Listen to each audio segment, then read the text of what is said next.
Itabi mo na lahat yan. Ito na lang, 42 pieces na, may magandang case pa. Ang dami ko na ring screwdriver. May buo, may set, meron ng bungi.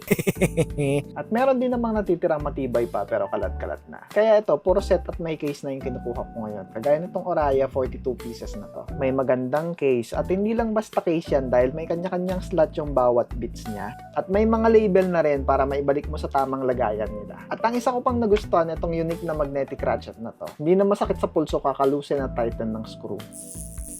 At itong magkabilaan na to, natatanggal. Magnetic yan. So kung gusto mong pahabain to, pwede mo ilagay dito. At pwede mo rin tanggalin tong isa pa para pahabain ng ganyan. At dito sa dulo, maglalagay ka na ngayon ng screwdriver bits. Ayan, meron ka na ngayon mahabang screwdriver, di ba? At hindi basta-basta nahuhulog yan dahil malakas ang kanyang magnet. Bright orange tong case na nasa akin, pero marami pang iba't ibang kulay dyan kay seller. Kaya kung gusto mo rin ito, check mo na lang yung link dyan sa baba at i-check out mo na yan.